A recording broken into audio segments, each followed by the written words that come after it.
Hello, my lovely viewers, and welcome. I am Kira, a romantic ace, and tonight we are streaming chapter 13 of the Royal Romance Book 1. If you haven't joined me before, welcome. I drink and I cuss. If you want to play the drinking game along with me, the rules are right here under the player over at twitch.tv/aromanticace. I myself do have an inebriating beverage of which I'll be partaking as the evening goes on. So that'll be fun. Also, if you haven't joined me before, the overlay doesn't typically look like this. Usually there's a chat bar in the empty space on the side, but apparently my web-hosted overlays are deciding not to load tonight, so you get the analog version that's hiding on my computer. I will be keeping an eye on the chat as well as I can, so hopefully I won't fall prey to the bug that's been going around Twitch of, you know, our our chat's not loading. I'm on my browser, so it should be fine.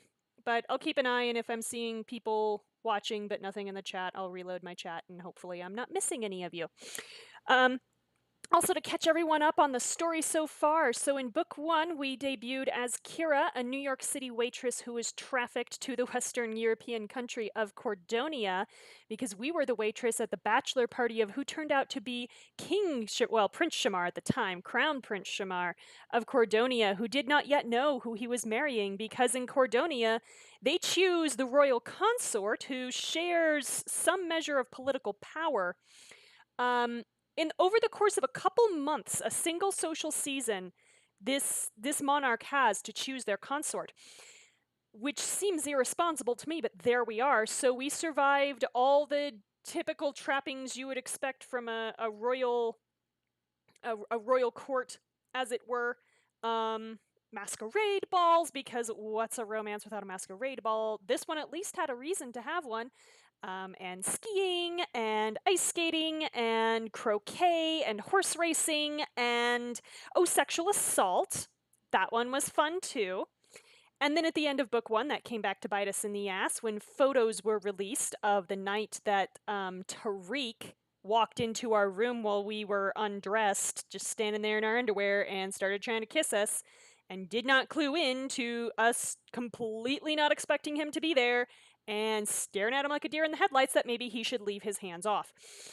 So Tariq has disappeared from the country. We were almost deported for this. Shamar, our prince, ended up proposing marriage to one of our rivals, Madeline, because our other rival, Olivia, was taken out of the competition with some compromising information about her dead parents. So we've spent most of book 2 running around trying to clear our name. Olivia joined in trying to clear her name. And we found out that one of the noble ladies was in on it. She was muscled into it by the captain of the King's Guard.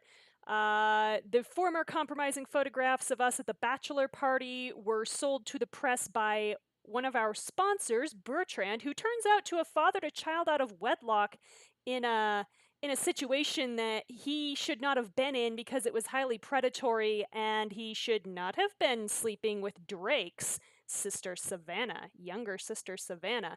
So now we've just found out that the former king, Shamar's father, was behind it all. He leaked the photos of us and Tariq to the press. He leaked the information about Olivia's family.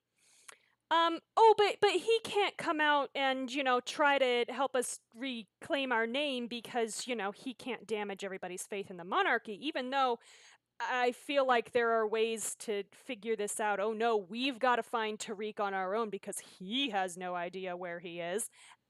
I'm not believing this, but whatever, dude. Whatever helps you sleep at night. And so now he's in the hospital because he's dying of lung cancer. And we have woken up in our hotel room in Shanghai with first a knock on the door from Shamar, who seemed a little bit agitated, and then a second knock on the door from Bastien, the captain of the King's Guard. And Shamar did not look happy when this happened. So We're going to see what that means right now. So, chapter 13, our little stinger says, can you secure the favor of Hannah's father, he is hosting the royal court here in Shanghai because, of course, Hannah, coming from an overbearing and abusive family, one of her, parents has to be East Asian. I'm I'm so sorry. It's a hideous, hideous trope. But yeah, we're trying to play nice with him as he thinks, we're a horrible influence on his daughter. And now I don't know, are we about to be murdered by Bastien? Let's find out. Can you secure the favor of Hannah's father when he hosts a tea ceremony for the royal court? I don't know. Let's find out.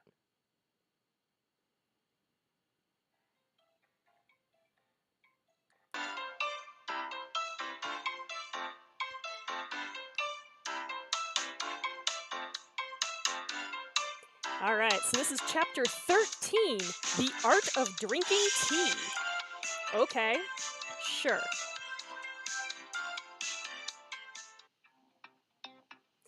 Bastien stands outside your hotel door, hands clasped behind his back, with Shamar poised between the two of you. Yes, he's doing that very, protective, don't touch my girl thing, which would be cute if I wasn't afraid of being murdered right now. So, yeah. Lady Kira, Your Majesty, I didn't expect to find both of you here, but perhaps it's for the best. Oh no, oh no, oh, this could go so badly so quickly. Ooh, Tony Stark, what are you doing here? This is a good question. After your conversation with him last night, the King Father ordered me to help you find Tariq. Did he? Did he? Sure. I'm here to share what I've learned. Are you? With everything that you've done, how do we know you're not here to hurt Kira? Good question, Shamar. Bastien's face falls. I have nothing against Lady Kira. What I did under orders from my king. The fact that my king is an asshole is its own problem. You are my king now, Shamar, and if you ask me to leave, I will. Without question. Why don't I believe you? Shamar looks at you, his expression wavering, then slowly turns back to Bastien. I'll hear you out if Kira will. Do I want to? Are they gonna give me a choice? Probably not. Bastien, we can say, I'm glad you're here to help. I'm still mad at you. Or, be careful, I'm watching you. I feel like be careful, I'm watching you is not an actual threat to someone whose entire job is security. So, I'm gonna go with I'm still mad at you. Because I am. I don't expect or deserve your forgiveness, Lady Kira. I'm only here to set things right however I can. Yeah, I'm not buying that. So, sure, whatever. Shamar reluctantly steps aside to allow Bastien through the doorway. After a cursory security check, Bastien pronounces the room clear with a nod. Do I trust you? He squares his shoulders. Here is what I know. After King Shamar's father ordered me to arrange the photographs of you and Tariq, which still sounds like misappropriation of government resources, I didn't keep much of an eye on him. Once the photos went public and he left Cordonia, I assumed he went to his family estate. But that would have been too easy. If he were there, we would have found him by now. Excellent point, Kira. Correct. I confirmed last night that Tariq did not return home. It appears he spent some time traveling at first. Germany, Morocco, the Bahamas. But as far as I can determine, the last flight he booked was a one-way trip to Los Angeles. Where he mysteriously disappeared. As people do in Los Angeles, I guess? To California? Tariq's not American, is he? Wow, wow, I'm not sure if racism or just really presumptuous. Yee. No, he'd probably be offended that you asked, though he did used to say the LA lifestyle intrigued him. Mm-hmm. Red carpet fashion designers, Hollywood parties. I can see it. It's also very expensive. LA's a huge city, though. It won't be easy to find him. Yeah, it's also all the way across the fucking ocean right now. We should, so we can say, have Bastien send out search parties, look for people he knows there, or put a bounty on his head. Wow. Um, I honestly, how well do bounties work? Do they actually do anything to get people found faster? I I kind of doubt it, cuz like the age of the bounty hunter is not really a thing anymore. But I'm gonna say look for people he knows there. If it intrigued him so much. Did Tariq have any friends or family in California? I don't believe he has family in the area. And as for the other part, oh wait, whoa, that's scary. I say this without judgment, but Tariq is the sort of person who has more wool coats than friends. Great. So people he's pissed off there. Wait, that's it! We can say his friends, his family, or the coats. Um, the way this is sounding is very like the coats triggered something, but what about the coats? Did I forget something that happened? Like his friends, cause we're like I'm gonna try the coats. What happens if I say the coats? The coats. Really? Think about it. Tariq is disgraced, ashamed, and he's hiding in a foreign country. Okay, this is apparently going somewhere. Okay. I bet he's doing the retail therapy of his life right now. And knowing Tariq, there are only a few designer stores he'd be willing to set foot in. Okay. All right, this did go somewhere. Good. I was confused. All right, so we thought of a way to locate Tariq. Cool. Interesting. It's as good a lead as any. I can start contacting any stores that would meet his fashion requirements. Wait. You may be a professional, Bastien, but when it comes to calling up clothing stores, we know a true expert. Oh, please be Maxwell. Oh, please be Maxwell. That would be Hannah, Maxwell, or me. I'm pretty sure it's Maxwell. The one and only. Ha, I was right. He might not throw his prestige around the way Bertrand does, but he knows how to get people talking. That he does, yes. Maxwell's always been a bit underrated. I wouldn't say always. Maxwell Beaumont? Handle a delicate investigation? Hey, dude, he's been handling it, in some capacity thus far. And he kept Savannah a secret for probably about a year. So, yeah. Stop being so judgy. Yup. Like we say, there's no qualifications. Good lord, you're serious. Are we gonna justify ourselves or just let him hang? Who do you think helped us figure out that you were behind the photos? What's more, Maxwell has helped Tariq pick out suits in the past. He knows exactly which stores to contact. Good point. If you recommend him, very well. I'll enlist Maxwell's expertise. No, Maxwell will enlist your expertise, thank you very much. In the meantime, Kira and I are expected at a tea ceremony today. So, don't murder either of us.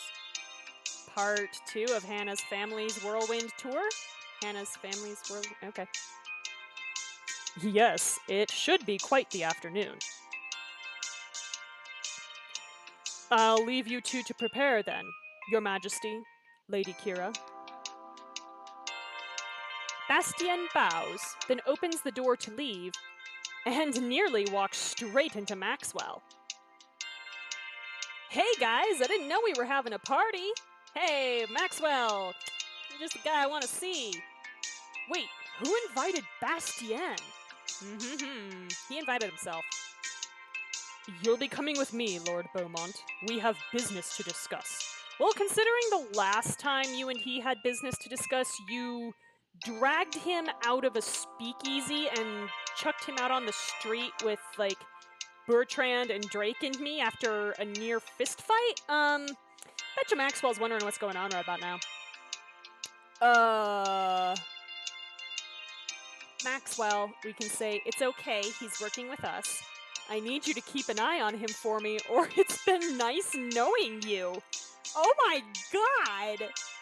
No, we can't say that to poor Maxwell. It's okay, he's working with us. Maxwell can't keep an eye on him. Ooh, a double agent. Nice work, Kira. He's a single agent. He works for the king. Well, he's not exactly. I'll explain while we walk. Okay. Ignoring Maxwell's protests, Bastien pulls him out of the room and closes the door behind them. I'm glad to have Bastien's help, but he interrupted us before I could show you the reason for my visit. Oh, yeah? What was that? And is it appropriate for tea for teen? So this wasn't some kind of emergency? Is your dad okay? No, there's no emergency. He was resting the last time I saw him, which in this case means pouting. I just wanted to see you, and give you this. Oh, it's a pearl bracelet. Oh, well, remember that pearl that we turned down back in Italy because he was still wanting to have his cake and eat it too, as it were? Yeah, let's see. Shamar, we can say, it's gorgeous. I think I see room for more pearls. Wow. Judgy, take a drink.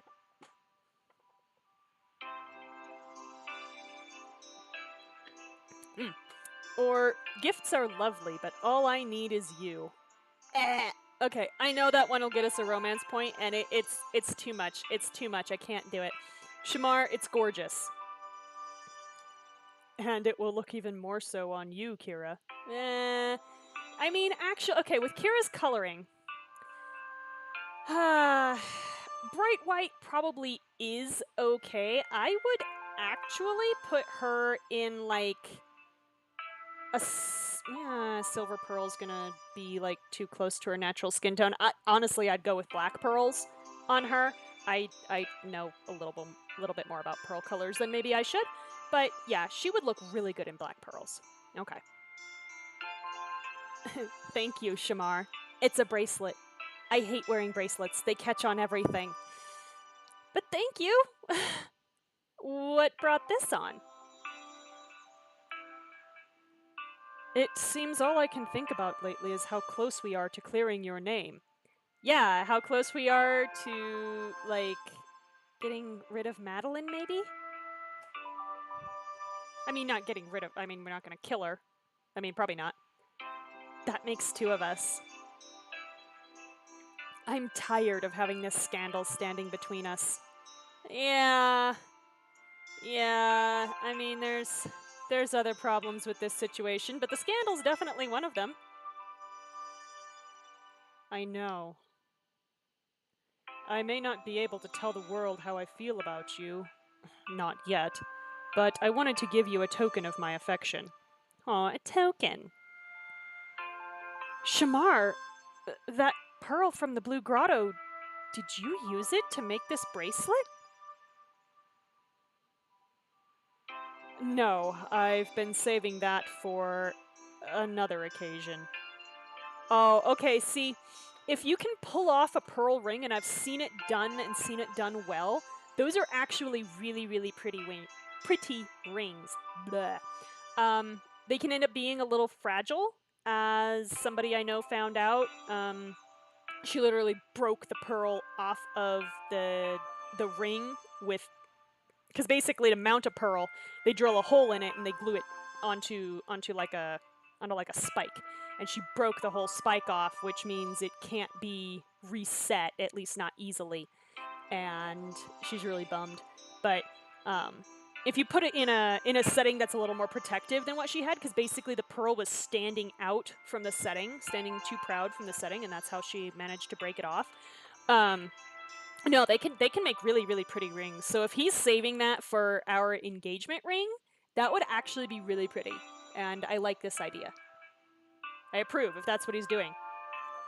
But since you seemed to admire it, it did help inspire my choice of gemstones. They're not really gems, but okay. I'll have to find the perfect dress to go with these pearls. I mean, we have some pretty nice dresses already, so I don't think we need to find anything. Hannah may have a few thoughts on that. I think I saw her in the hotel's boutique on my way here. Yes, the hotel's boutique. One dress consultation coming up. Whatever you and Hannah find, I'm certain it will look stunning on you. Everything looks stunning on me. I will see you at the tea ceremony, Kira. Cool. So, Shamar departs with his waiting security detail while you head downstairs to the boutique. Oh, what are you wearing? Hannah's wearing a new outfit. Kira, I was about to come get you. Oh my goodness, what are you wearing? Oh my goodness. I barely recognize you in that outfit. A little bird told me you were here. By the way, if they try to put us in a Gyeongsam, I'm gonna be a little concerned. I'm not gonna lie. That sounds adorable. Sorry, Hannah, this wasn't a Snow White situation. The bird was Shamar. That's one thing I don't like about Hannah is they kind of make her a little too naive at times. I really don't feel like Hannah's that sheltered, but okay. Whatever. Oh, well, I'm still glad you're here. I have a surprise for you. Thanks to my parents' fashion lessons, I know a few local designers. One of them helped me make a dress for you today. Oh god, we're gonna have to turn down a literally custom-made dress. Okay, cool. You made me a dress? When I heard the court was coming to Shanghai, I wanted you to have something special to wear here. Oh no. I couldn't find a shop that sold the exact dress I had in mind, so I thought it'd be easier to design it. Okay. Sure. Yeah. It'll need to be fitted, of course, but what do you think? Oh my. Alright, so this is called Hannah's Heart. Turn heads and win over hearts with Hannah's dress design. Oh, now I like feel guilty, but let's look at this. Let's bigify it. Okay, so it's kind of like a Gyeongsam, a Gyeongsam? There's a CH at the beginning, I think. Without being overtly so, which is better. But what is with this weird thing in Shanghai of putting us in basically see-through bodices? This is twice now they've tried to do this, and it's kind of odd. But probably not so much for 25 diamonds if it's not going to get us anything special. So sorry, Hannah, we're gonna go with our free pink dress. Sorry, babe. It's beautiful, Hannah, but I'd rather stick to my usual. Sound like an asshole, I'm so sorry. I understand. It's probably safer not to drink tea in it anyway. Getting tea out of embroidery is no joke. Yeah, this is true. What about your dress? Did you design that too?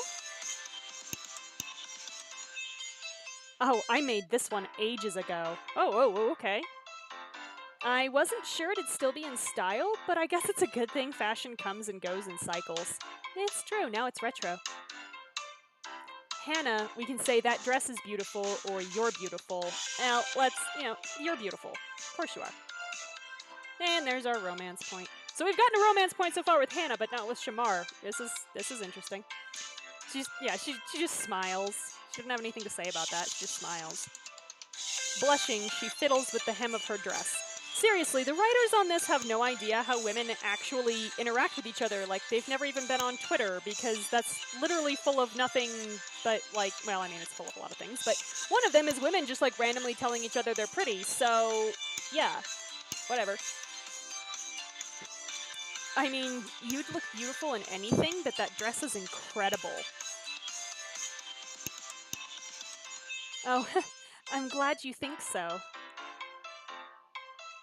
I still can't believe you made a dress for me.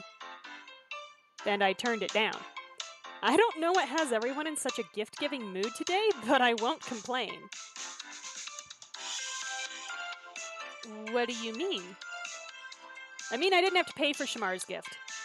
Shamar gave me this when he stopped by my room earlier. You show Hannah the bracelet. Wow! I've never seen so many pearls in one place. Wow, have you been to Vegas? Like, ever? Because the little Hawaiian Pearl Company kiosks, that's a lot more pearls than this in one place. Yep.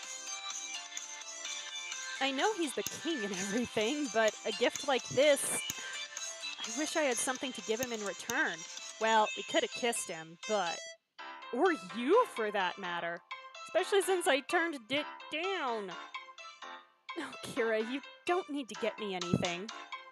Having you here on this trip is all the gift I need. Aww. But if you really want to get something for Shamar, I saw a jewelry store next door.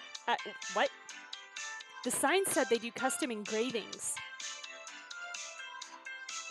Cool, so Hannah leads you into the store. After a few minutes of browsing, you see a pair of dignified jade cufflinks by the counter. Okay. Do you think we could get those engraved with something, like the Cordonian royal seal? Hannah quickly speaks to the shopkeeper. At one point, she stops to pull up a picture on her phone. I showed him what the seal looks like. He said it would only take a few minutes. Buying a gift for Shamar will unlock a special scene with him after the tea ceremony. Okay, alright, cool. So, we can, for 16 diamonds, buy and engrave the cufflinks. So we're gonna do that. Cool. We'll take them. The shopkeeper carries the cufflinks into a back room. You hear the scraping of tools on jade for several minutes until he returns with the cufflinks in a box. No one loves Cordonia more than Shamar. These are perfect. The best tea service in the world and cufflinks. He's in for a treat. Sure. If the tea's really that good, we all are. Oh, the tea is piping hot, honey. Yeah. We should probably get going, but... Kira, I'm worried. About your dad? I thought things went pretty well with him yesterday. Yeah, and then we almost murdered the king. That's part of the problem. After I got home, he spent the whole night talking about how well I must be doing at court to have connections like you. Okay, this could be interesting. And he started asking me about suitors. Uh-oh. Did you tell him about Neville and Rashad? They've got to be your dad's idea of the perfect bachelors. Yeah, your dad's idea. Obviously not ours. I did, and he was thrilled. That's what scares me, Kira. The better things go, the more my dad's going to expect me to pursue them. Yeah, this is getting awkward. I don't know how to tell him that I couldn't care less about Neville or Rashad, let alone how I feel about you. Yeah, that could be interesting, since clearly this game isn't into a polyamorous ending. So, yeah. Although that would still be a weird conversation. Hey, Dad, I'm the consort to the princess consort. Yeah, but not the princess consort myself. It's weird. It's very weird. Yo. for modern era. Yeah. Hannah, we can say, who cares what your dad thinks? Let's just have a good time today. Kind of care what her dad thinks. You'll be okay, I promise. Or your dad didn't seem that bad. We know her dad is that bad. We're not going to say that. But yeah, unfortunately, we do care what he thinks, so we'll say, you'll be okay, I promise. How can you be that confident? Well, we've got a whole nother book yet, so... Because I've met you, Hannah. You're incredible, and if you can learn how to waltz and ride horseback and dance with royalty, I know you can find a way to handle your parents. It's fair. I hope so. Yes, Hannah, you're individuating. It's healthy and normal. It really is. Just remember, no matter what happens today, you've got me on your side. Thank you, Kira. I'll try to remember that. She takes a deep breath. Let's get this over with. Oh, that sounded good. Okay. You and Hannah share a ride to a nearby garden. An open-air tea house sits in the middle of the carefully tended trees and flowers, which I feel like we've seen before. Wow, this place is like paradise. It's one of my favorite spots in the city. Oh no! Lady Hannah! Oh god, no, go away. Go away, sir. Good afternoon. Do you always travel in a pair? Like, what kind of arrangement is this? I have questions. I have so many questions. There you are, Hannah. You must come say hello. Must I? You turn to see Jinghai standing in the tea house beside Neville and Rashad. He insistently waves Hannah over. Oh no. Oh no, no, no. Hannah, don't go! I have to go. I'll come by your table later. No, I'm going to go. I don't know. Throw soup on them or something. She puts on a smile and hurries over to them. Before you can follow, you hear a pointed cough from behind you. Lady Kira, you're blocking the entrance. Yeah, you're blocking the sun, but ain't nobody saying anything about that. I believe what Madeline meant was, it's a pleasure to see you, Lady Kira. Madeline gives you a thin smile as she rests her hand on Shamar's arm. Beside her, Adelaide chuckles. Oh, my daughter always says exactly what she means to say. Yeah, fuck you too, Adelaide. I told you I cuss. Pardon me, we can say Your Majesties. I hope you enjoy the ceremony. Shamar, Adelaide, it's nice to see you both. Wow, so just cut Madeline right out of the conversation. That would be hilarious. Or, Madeline, I should have smelt the brimstone when you walked up. Wow, that's judgy. Take a drink.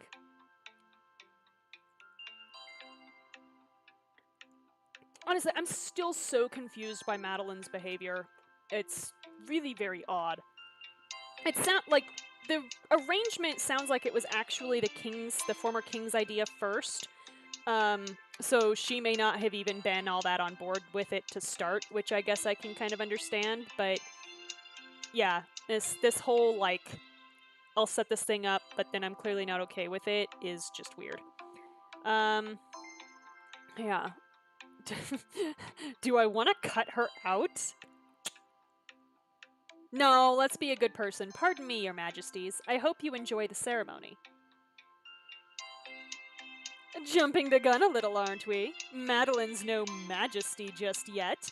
Okay, but it was either that or I snub her, and that wouldn't have gone over well either, so I'm flattering your daughter. It's okay.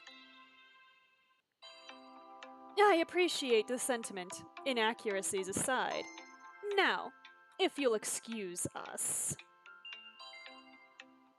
Shamar bows politely before he follows Madeline and her mother to a table within the tea house. Do I have to go in? Hey, look, Drake's here, not in fancy clothing. Who's surprised? Not me. Roth, over here.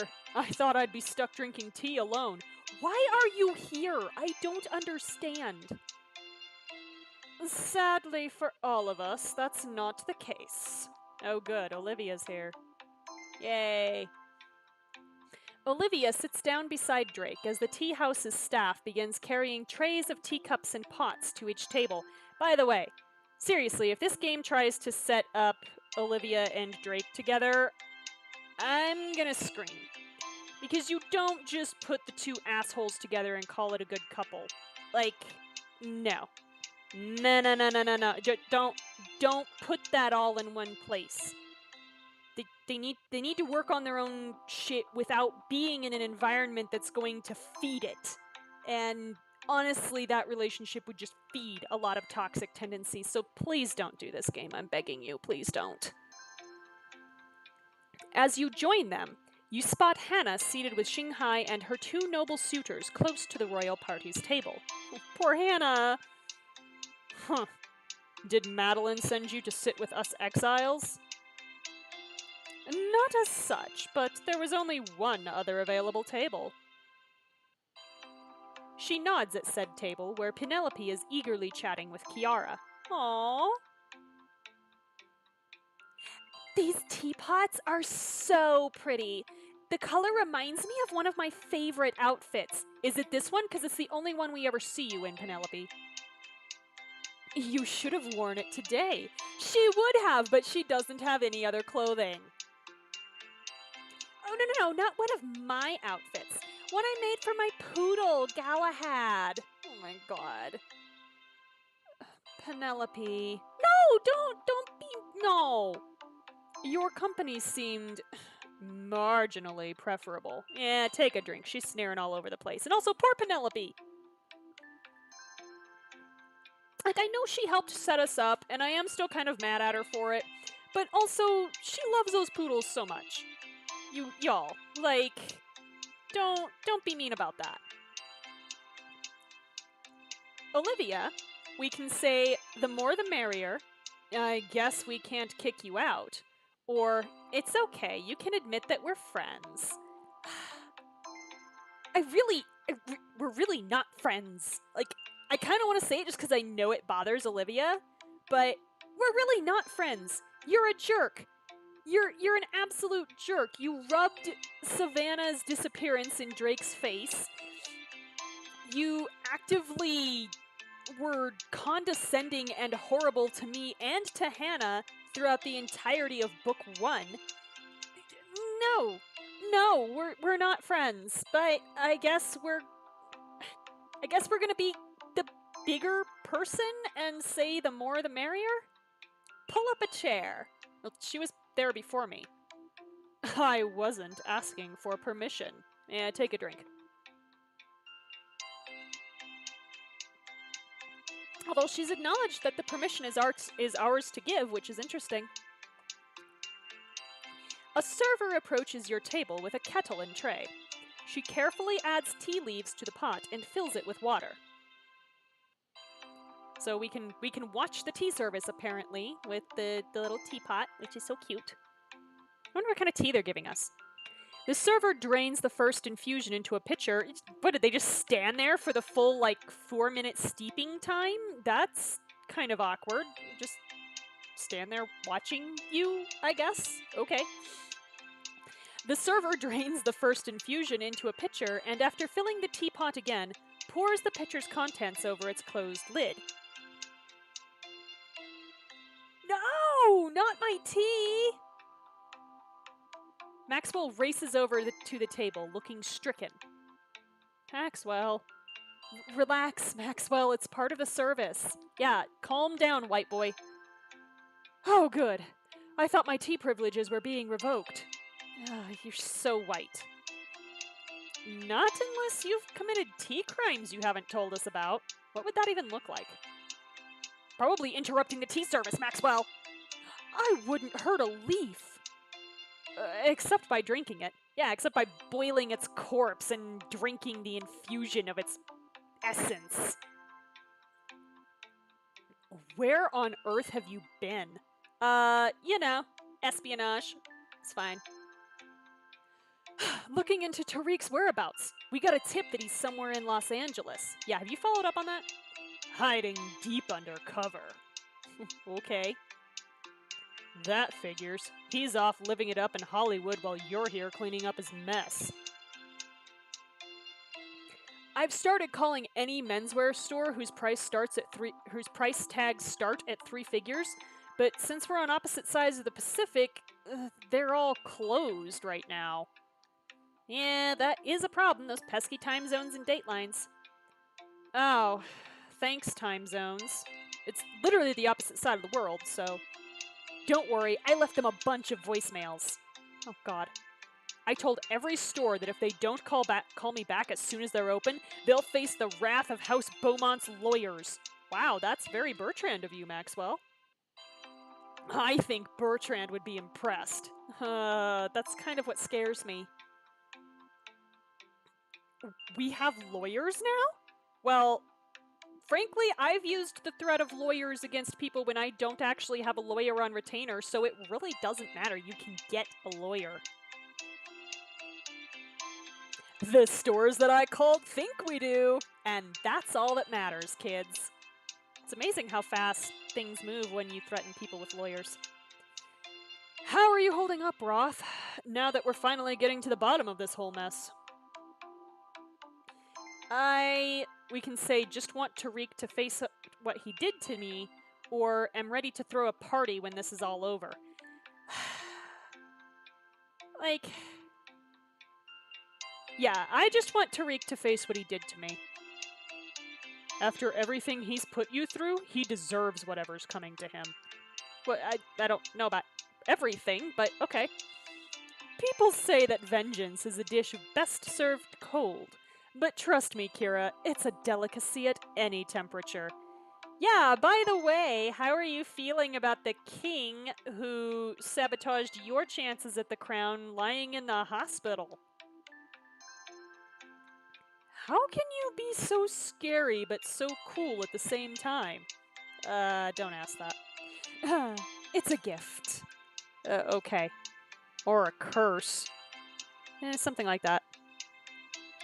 Your server finishes readying the second infusion of tea and pours each of you a cup. Alright, so we are going to drink from the little teacup. Wow. I thought top shelf wine had layers, but this tea's undertones have undertones. Drake sniffs his cup and takes a tentative sip. Huh. Strong stuff. Is that a compliment? Yeah, why are you here? You've got to respect a drink that doesn't pull its flavor punches. This is true, I would much rather have my tea taste like something. I think we can say it's delightfully full-bodied, it tastes like tea, or I'd rather be drinking a latte. Okay, even I'm not so horrible as to say either of the other two, so I think it's delightfully full-bodied. I'm surprised you like anything that didn't come out of a little mesh bag. Hey, bite me, I infuse loose leaf tea sometimes. More often than tea bags, actually. Tea bags aren't half bad, and they're convenient. Does depend on which tea bags you buy, though. I'll take a proper cup of tea like this any day. Well, I think a lot of people would, but it's that prep time that's the problem, Olivia. Then it sounds like we're gonna need more. Another!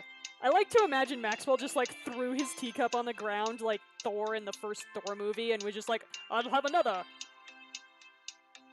Maxwell raises his teacup over his head. Oh god, Maxwell! Oh god, no! If you break that, we'll have to pay for it.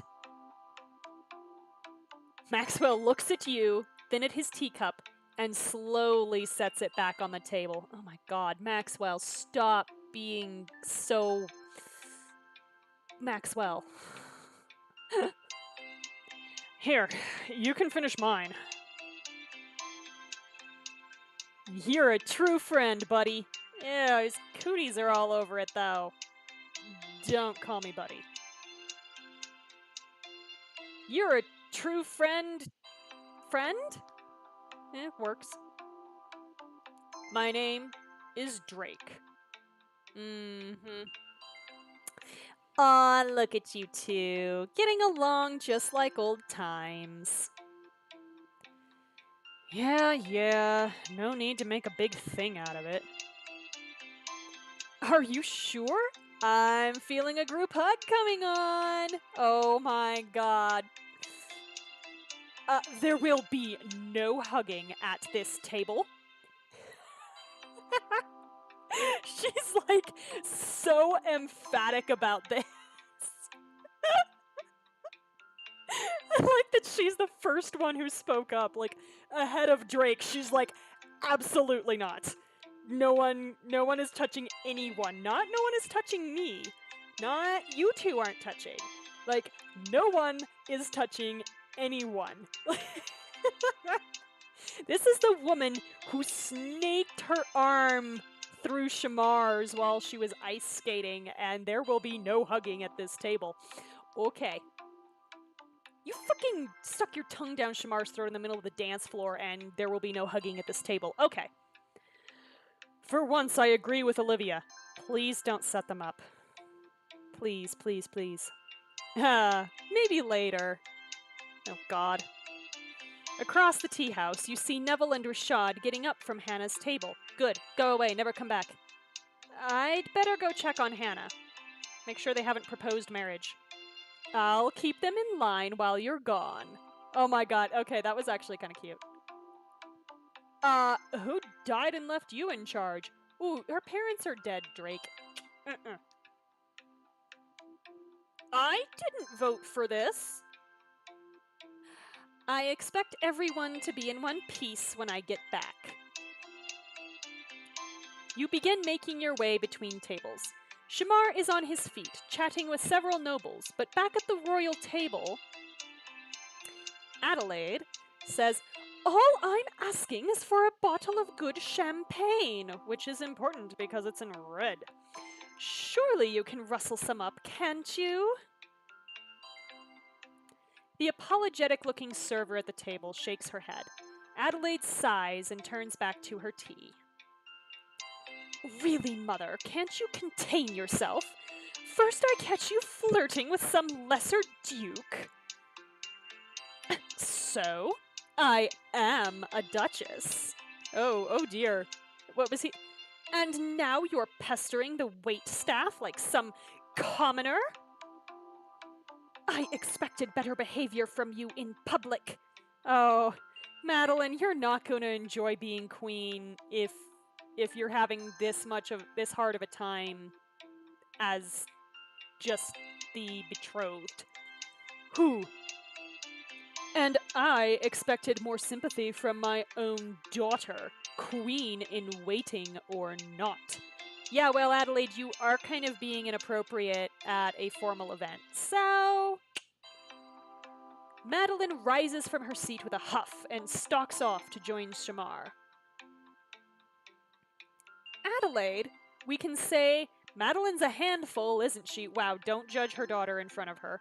That was inappropriate of you. Also a bad idea, no matter how correct it is. Or how are you liking the tea ceremony? Yes, let's be coy. How are you liking the tea ceremony? Oh, I'm having a wonderful time, couldn't you tell? She smiles ruefully. No need to be coy, Kira. I'm sure you heard my conversation with Madeline. Well, I did, but I wasn't going to say it. She takes a sip of her tea. Not my first choice of drink. And if Madeline had her say, I doubt I'd be her first choice of mother. Well, I mean, that tends to be the case, though. Have things always been this, fraught between you two? Yes and no. Let's just say that we have different feelings about what Madeline's new station means. To her, it's all meetings and policy. I say, what's the point of being engaged to a king if you can't drink wine from all four corners of the world? Uh, I mean, there's something to that. Yes. She sighs wearily. I appreciate your concern, Lady Kira. I appreciate your concern, Kira. Wow, we don't even get lady. But I think I'd like to be alone right now. Oh, okay. I get that. Enjoy the rest of your tea. See, because, like, if we can flip Adelaide,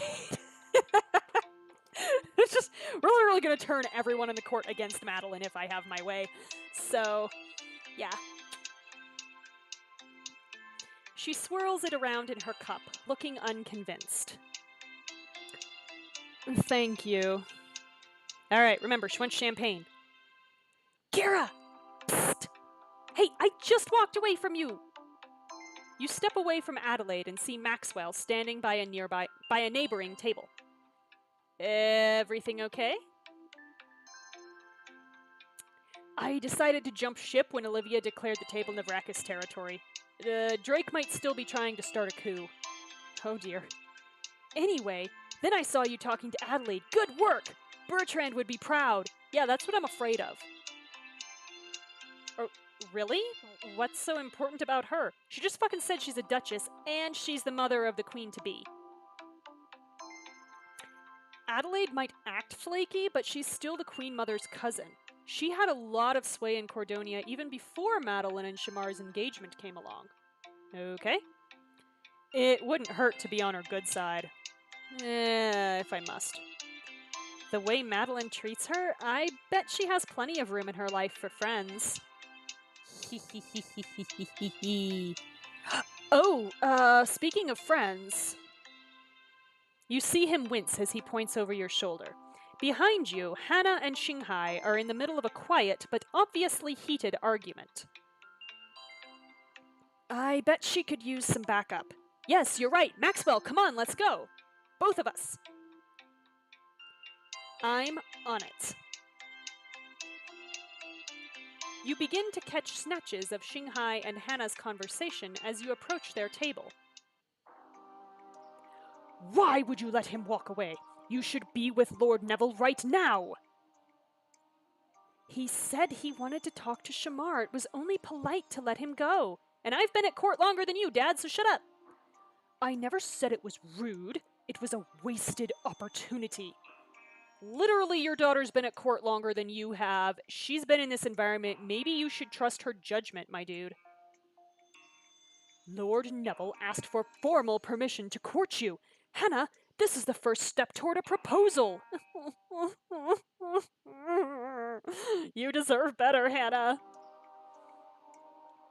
If you hurry, you can still join their conversation. Are we just gonna, like, jump in the middle here? Oh, I guess we are. So we can say, am I interrupting? Or, I'm sensing a lot of tension here. Wow, okay, how which flavor of obnoxious do we want to be? Because both of these are obnoxious. We're either gonna Dr. Phil the situation, or we're gonna be deliberately obtuse. One of the two. Let's be deliberately obtuse. Am I interrupting? As a matter of fact... Kira, please join us! There we go. Alright. You catch a brief disapproving look on Xinghai's face as you sit down. Haha, suck it, Dad. Thank you for inviting everyone to tea. Of course. I told my father we couldn't let everyone leave Shanghai without visiting this place. The ceremony was lovely. It always is, but it would be better if you made use of it, Hannah. Hey. Shush. Shush you. Stop. All those lessons and small talk over tea service were for a reason. Yeah, well, guess what? That's a very specific school of conversation. Wouldn't you like to tell me about it, Mr. Lee? Get your attitude off your daughter? Father, I've been talking to Neville for the past 10 minutes. I am not a prize to be won. And why stop there? You have a proper suitor. This is everything we've been working for. Oh, God. There's so many things wrong with this. Honestly, we can say Neville's kind of pretentious, Hannah's doing the best she can, or what's wrong with taking a break? God, do I want to be really judgy of Neville? Take a drink.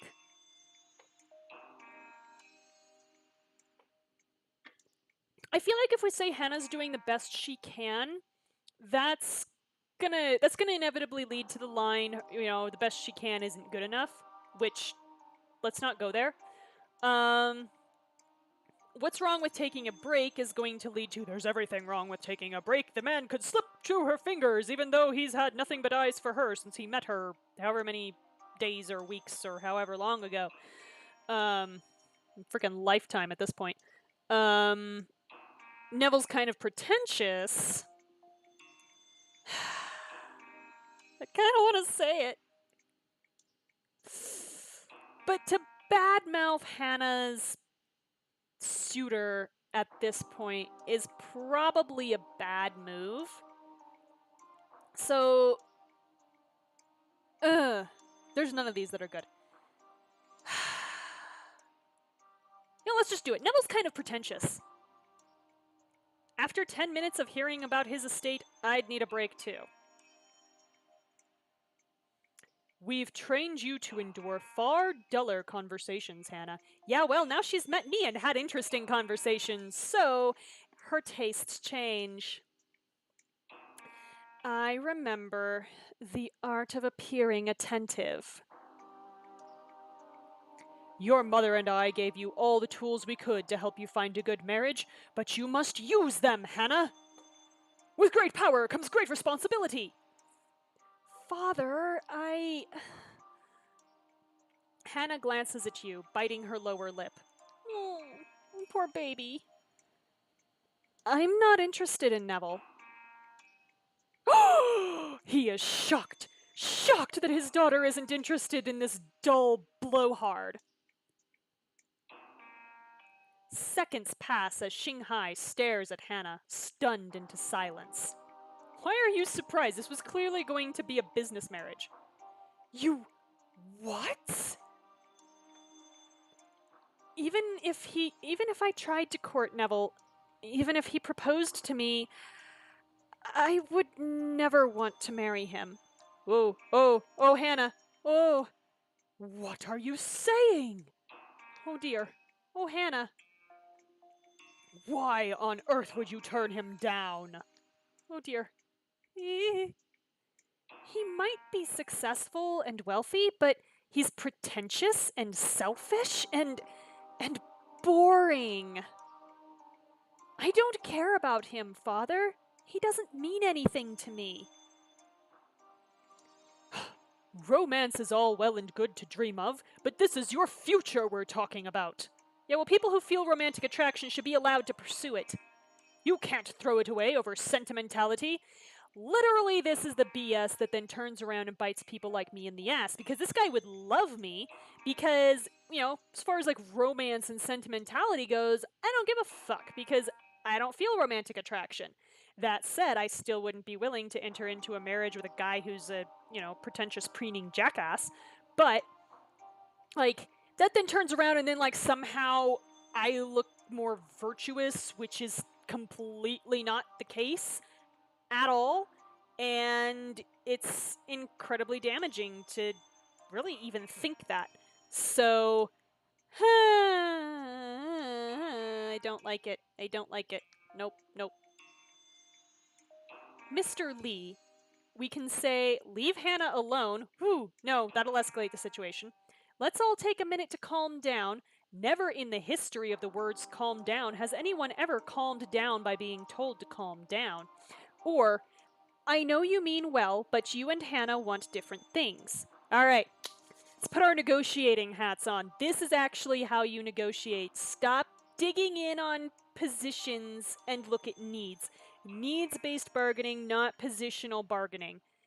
So yeah, I know you mean well, but you and Hannah want different things. I want what's best for her. There's nothing wrong with that. Okay, but who's deciding what's best, my dude? Okay, but you clearly have different ideas about what that means. This is her life and her choice to make. She's individuating, Xinghai. After yesterday, I expected better from you. I thought you understood the value of your position here at court and of Hannah's. Oh, well, fuck you too then, I guess. But it seems I was wrong. You've clearly been a negative influence. Someone with such misguided priorities doesn't belong at this court. Luckily, that's not your decision to make, my dude. And also, there would have been nothing we could have said that could have changed his mind, so that's awesome. Or with my daughter. Okay, well, as soon as we leave Shanghai, your opinion means nothing. So, screw you. You... Dad, that's enough. Woo, he's dad now. Woo, woo, woo. He is shocked that his daughter is talking back to him. You can see Hannah's hands shaking slightly as she clasps them in her lap, but her voice is determined. You have no right to say that to Kira. You don't know what it's been like at court, but she's been there with me through everything. The competition, the touring, the endless pressure to impress the royal family, and all the pressure from you. Kira's the most remarkable person I've ever met, and I won't let you talk that way to someone I care about. Hell yeah, Hannah! Good girl! Boundaries! Hannah! She stands up from the table. If there's one thing Kira's taught me, it's that sometimes you have to find your own way in life, no matter how hard or scary it can be. I'm not having this conversation with you anymore. Atta girl, boundaries. Boundaries are good. This is my life, and I need to decide what kind of future I want, who I want to be. I need some space for a while. Please don't try to follow me. Hannah, you don't know what you're saying. I see now I should have brought you home and what, imprisoned her again? Keep talking. It's not up to you anymore, Father. Goodbye. Oof. As Hannah turns to leave, Xinghai opens his mouth, but he doesn't move to stop her. Do you want company? No! Are we asking Xinghai? No, I don't want to give him company. I want to follow Hannah. Oh, okay, we're saying this to Hannah. Thank you, Kira, but I think I'd like to be alone right now. Are you sure? I have a lot to think about. Okay. Wait, Okay, you know where to find me if you need me. Does she? Do we know where to find us? Hannah walks past a group of nobles, and then she's in the garden surrounding the tea house, quickly vanishing among the foliage. I have some business to attend to. Please excuse me. Yeah, you're excused. Mr. Lee, we can say, you should listen to Hannah, or I'm sorry. No, you should listen to Hannah. Please, Lady Kira. I think you've done enough. Actually, I clearly haven't, because this conversation just happened. Shaking his head sadly, he gets up to speak with the proprietor of the tea house. You make your way back to your table. That could have gone better. It was kind of inevitable. What happened? We saw Hannah leave. Oh, she and her dad got into a fight. She actually told him she wasn't interested in Neville. I'm not sure if me being there made things better or worse. Honestly, that was not going to be a good situation no matter what. Someone was going to come out wounded and unhappy. So, honestly, it was probably always going to be both of them. So, yeah, it's fine. I don't think we messed anything up. Well, good for her. It's about time she told her parents to lay off. Interesting. It seems she's discovering a backbone. Around you, guests start rising from their tables as the servers clear tea trays away. They begin forming a line into the garden with King Shamar waiting at the front. Where's everyone going? Are we line dancing now? We're going into the garden, Kira. Oh my god. Ugh. This is a court, not a barn. I don't know. We literally raised a barn earlier in this book, so anything could happen. I think we're just supposed to pay our respects to King Shamar before we leave. Oh, okay. This'll be the perfect chance to give him my gift. Everyone likes surprise presents. Depends on the surprise and the present. You're left waiting beside an elegant bridge while several nobles file across it to speak to Shamar. Then, Lady Kira, it's always a delight to see you again. Yeah, where's Madeline, by the way? I brought you something. You hold out the jade cufflinks. Shamar beams as he takes them and holds them up to the light. Is that... This looks like the Cordonian crest. Yeah, think Hannah. Well, if there are two things I know you like, it's Cordonia and my company. Wow, in front of God and everybody, huh? Okay. Right on both counts. He removes the gold cufflinks from his sleeves and carefully hooks the jade ones into place.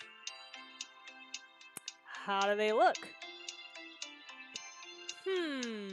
So we can say they're fit for a king, handsome, but not as handsome as you, or you'll have to get closer so I can see. Kate, no, not the third one. Handsome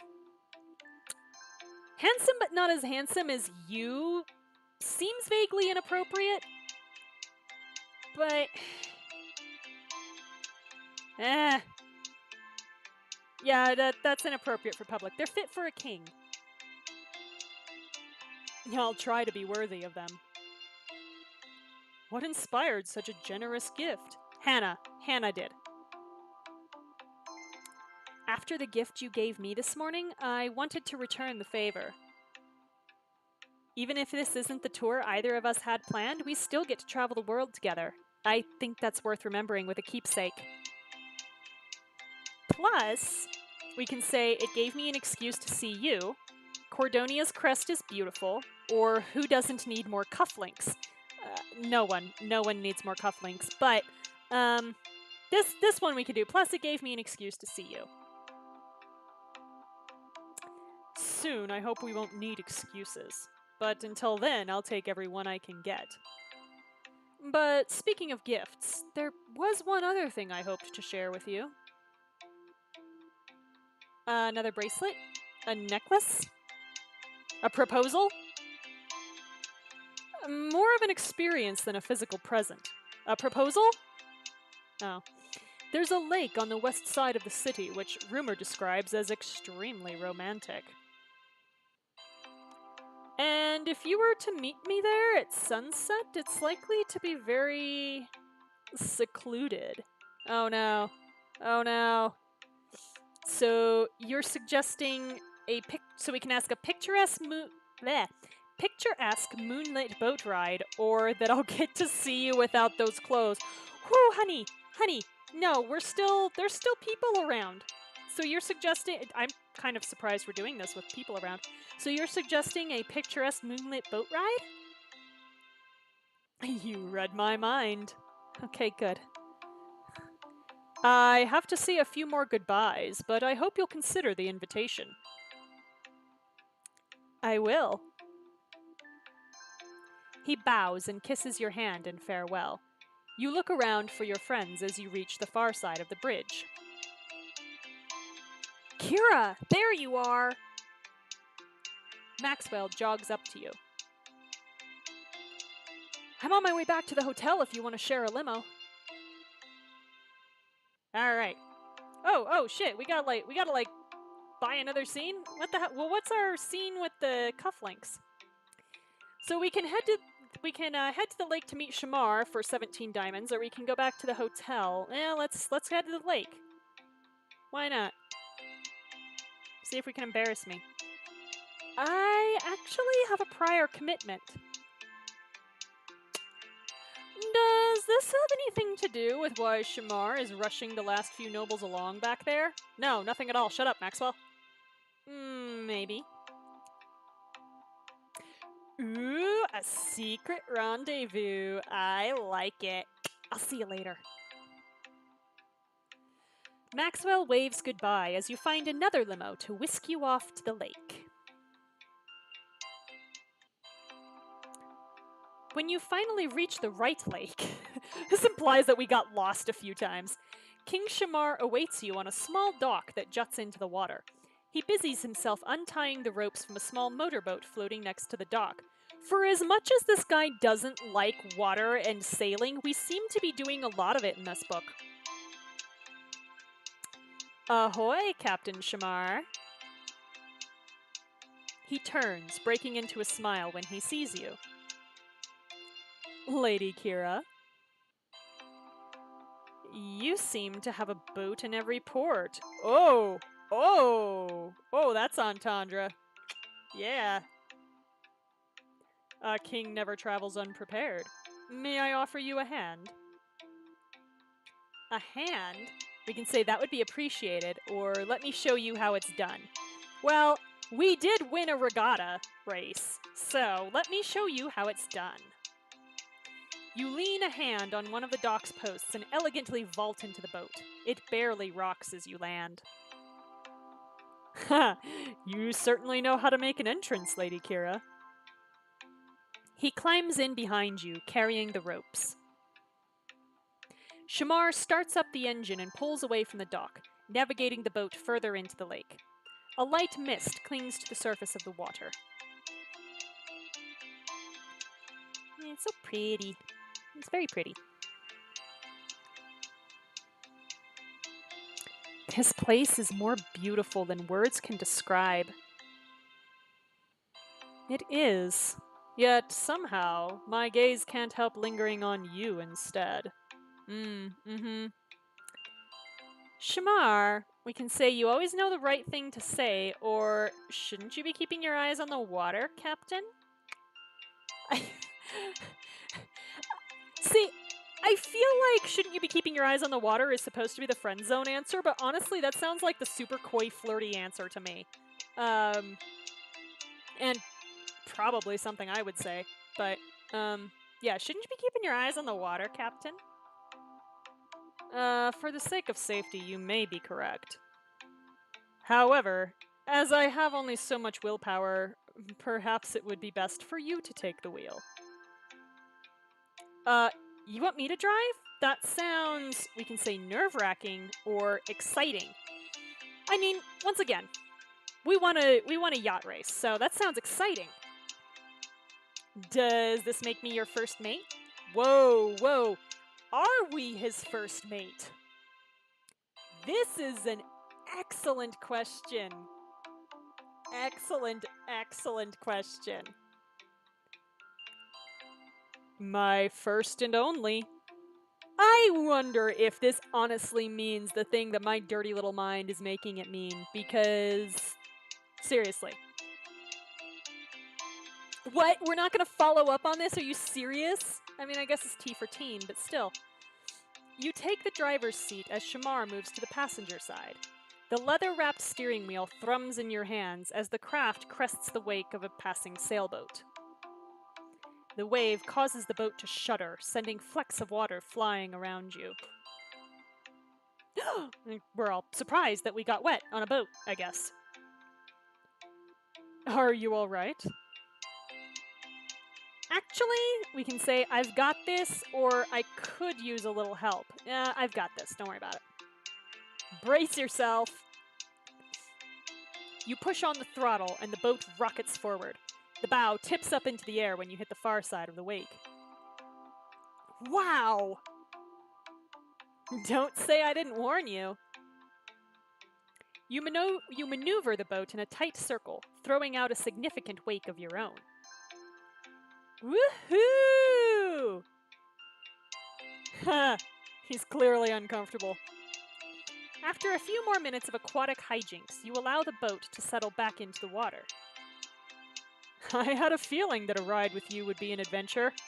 Isn't it always? Oh God. I have a dirty mind. I'm just keeping you on your toes. You move back to the passenger seat, and Shamar resumes driving. You begin to notice the lake emptying of other boats as twilight sets in and stars emerge, twinkling from the blooming dark. It's a city, it won't be that dark. But it is very pretty in the nighttime view. Oh, and we got the sad music happening, damn it. Shamar slowly steers the boat across the water as you settle back in your seat, watching the city lights glimmer in the distance. Well, it's not that far away. So, if you're out here with me, does that mean your father is doing well? As well as can be expected.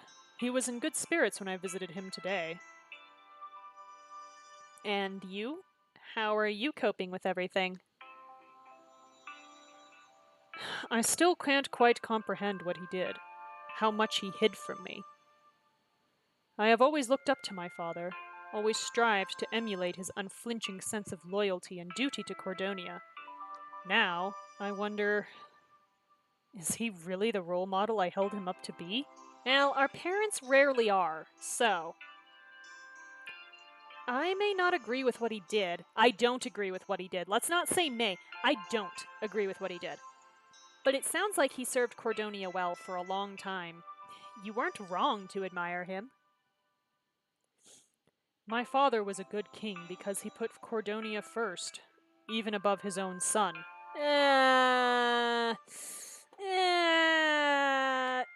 But was this putting Cordonia first, though? Like, seriously, using your power and privilege to sabotage people? Is that putting Cordonia first, or is that putting your own prejudices first? Because I feel like it's more like that second one. I might not ever be so good a king, but I hope to be a better man. Yeah. Shamar, we can say you already are a far better man. You can be both, or he did what needed to be done? Are you serious? That's an option? Oh my God. No. No.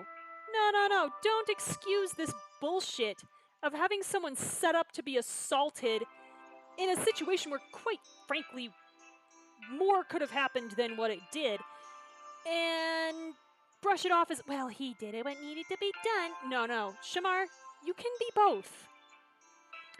Isn't a king's duty to his family as much as to any other Cordonian?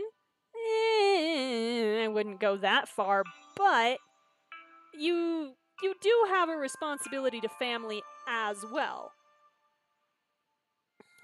I wish others in the court saw it the same way. No, we were not murdered by the guard, thank goodness. Yeah, we're still alive. Everyone is still alive, including the king, who we totally didn't murder. Yeah. I'm going to be so glad to put all of this behind us.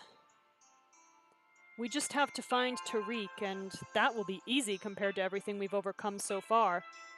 Will it, though? Because this is a big world with like 7 billion people on it, and we're looking for one. Yeah. And then... Oh, and he's got means by which to disappear, so yeah.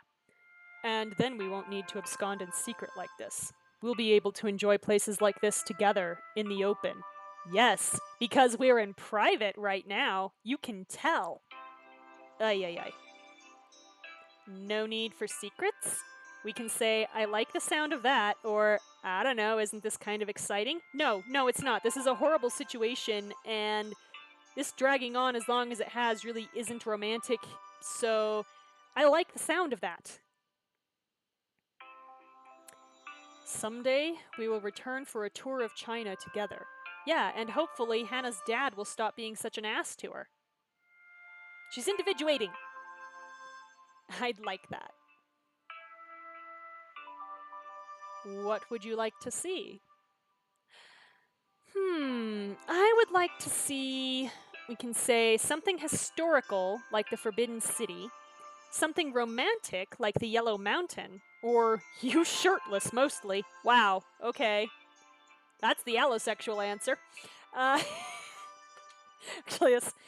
all of these are the allosexual answer because Kira's clearly allosexual, so that's the thirsty girl answer is what that is. I'd like to see something historical, like the Forbidden City. It sounds both formidable and magical at the same time. Plus, anything with forbidden in the name has to be interesting, right? Well, that's the theory that a lot of books and movies operated under for a while, so yeah. I suppose it does. And I hope to take you there someday. Alas, that is an adventure for another time. Fortunately, there's something here I want to show you. He's showing us all kinds of things today. Shamar navigates the boat to a secluded inlet, partly obscured by overhanging willow branches, and cuts the engine. The boat comes to a stop. Sea creatures rise up and start singing along. There are fish sprouting up in a circle around the boat. Just, blowing water out through their mouths because, fish can clearly do this. Like a fountain, while fireflies gleam around us, and crab grabs a seagull's beak to hold it shut because the seagull can't sing. I'm so sorry. Going on. Yeah. Look in the water. You lean over the side of the boat and look down. Shimmering fish in white, orange, and red swim just under the surface, the moonlight reflecting off of their scales. We're under a tree. How much moonlight is reflecting off of their scales? Oh, they're beautiful. Yeah, in the dark, by the way, red looks like black, so just throwing that out there. Would you like to feed them? Because red is the absence of blue, and so when you're in primarily blue light, yeah, red looks black. Theater kids will know that one. So would I like to feed the fish? I'm seriously thinking they're gonna sprout up and start singing at any moment, so I guess they deserve compensation. He lifts the cushion off one of the seats of the boat, revealing a container of bread. He offers it to you. So we can feed the koi their bread. I'm going to feed the koi, I guess. You crumble some of the bread in the water, and the bright fish immediately swim up to the surface in a frenzy, singing sha-la-la-la-la-la. Sorry. They remind me of you, you know. Whoa, hey, what? They remind me of you. Fish frenzying madly over dropped bread reminds you of me, huh? That's who. That's supposed. All right, let's see where this romantic misfire is gonna land. The koi? I remind you of beautiful fish eating bread? She took that better than I did. He chuckles, shaking his head. I'm gonna have to get more specific here, boy. No. Koi are symbols of perseverance and courage. There's a legend about a waterfall called the Dragon's Gate. Okay. Supposedly, hundreds of koi leap up the falls, braving the swift waters and sharp rocks. Few ever reach the top, but those few that do succeed transform into dragons. Oh, okay. Alright. That's different. A dragon? That I can get behind. I thought you might like that. The story has come to remind me of you, Kira. Watching you throughout the engagement tour, you've been fighting your way up the waterfall. Oh wow, this just got really philosophical, y'all. And when we find Tariq, You'll reach the top and become a dragon, and nothing will ever stand in your way. This is assuming Tariq isn't murdered before we find him at this point. Because, like, the king claims he doesn't know where he is. The king also clearly doesn't want to help clear our name. I will bet someone money. It's not going to be a lot of money. I will bet someone money. Crackpot theory. Tariq's already dead. Because the king has had him murdered. Well, the king father now. The king father has had Tariq murdered because he knows we're onto him, and he really doesn't want to have his name slandered, because for all he knows, Tariq's gonna go blabbing about the fact that the king put him up to it. So yeah, Crackpot theory says Tariq's been murdered. Hannah may have murdered him. Yes, this is true. Hannah was like, you don't touch Kira. You don't touch my girl. We're just gonna get rid of you. I like this theory. This is a good theory. It's a good theory. This was a soap opera, it would totally be true. And then, but he would have had his brain transplanted into somebody else, and so we'd find him in the body of like a 46-year-old white woman. Acting the exact same way that Tariq acted it, and it'd be hilarious. Okay. Alright. If I become a dragon, we can say nothing will stand in our way. I will smite all of my enemies. Or will I get wings and fire breath? I like nothing will stand in our way. I like it. That sounds good. This, Kira, is why I am certain that you are the best queen Cordonia could hope for. You're a waitress who, by canon, has no qualifications for this job. We're having to invent on the side that you're a student of international law in order to make this even remotely plausible, but we are the best queen that Cordonia could hope for. God, Cordonia has low standards. Dude, they really are. All of them are violent-ish. I mean, we are kind of mad, though. Like, you know, there's a lot of righteous anger happening, so I get it. You are the most loyal and tenacious woman I know. You astonish me. I guess if you put loyal and tenacious together, that might actually be true. Because he knows a lot of tenacious women. I'm not sure how many loyal women he actually knows. But, yeah. We astonish him, apparently. I do? God, Cordonia is awful. Is that really such a surprise? Yes, because I'm an awful person. I'm also not that loyal because I've been going around kissing Hannah and Drake behind your back. So, of course, to be fair, there's no option to do it in front of your face. So, yeah, anyway. Sometimes, when I find myself up against a particularly challenging decision as king, I stop to consider which choice makes me worthy of Kira. I don't know. Discarding Madeline and actually making this legit instead of going on with this stupid charade? Yeah? I look to you for strength. I look to you for the courage to choose the right path, even when it is the more difficult one. Ooh! Ooh, yeah. Okay. Alright, something our safety, but that's not a concern anymore because we found out it was the king father. So now what? Now what's the excuse, Shamar? Huh?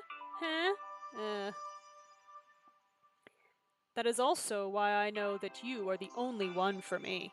Okay, sure. I can't imagine I can't imagine my life without you by my side, to inspire me and challenge me, to make me a better man. Okay. He cups your face in his hands, gazing longingly into your eyes. Oh my god, can we not do this? This is creepy. Don't do the face touching thing. I guess he's not like turning our face to look at him, which makes it a lot less creepy, but yeah, don't do this. Ugh. We can kiss Shamar or thank him. Kissing's an option, so take a drink.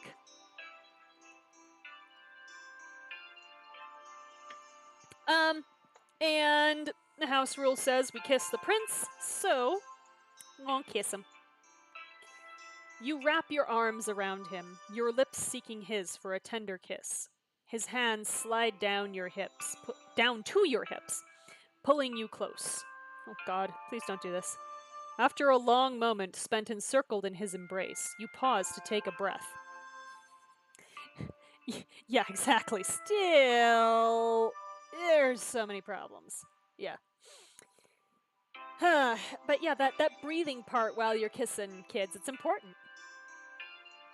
Shamar, we can say, you're already the best man in the world. Which he's not. He's not. I want nothing more than to be by your side. Do we? Okay, I don't know. Or keep talking like that and I won't be able to keep my hands off you. Let's not shove this in that direction. Choices. I'm on to you. I know your kinks. All right. I know your kinks. Outdoor is one of them. So, yeah, let's try to step around that if we can and not embarrass Ace too badly on live stream again. I don't like any of these answers, but I'm going to go with I want nothing more than to be by your side, because maybe that'll guilt trip him. Kira, nothing in this world would make me happier than to spend my life loving and honoring you. Okay, sure. Prove it!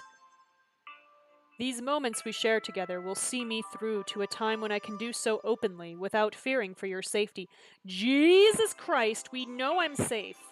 Okay, we literally found the person responsible.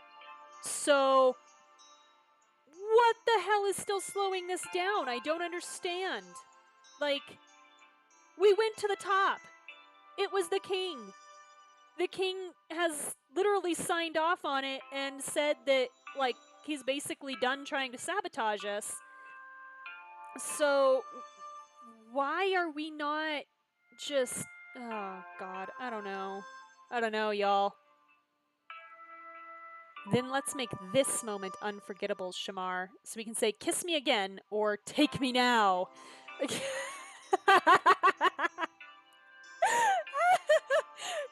me now? Oh my God. Oh my God, no. No.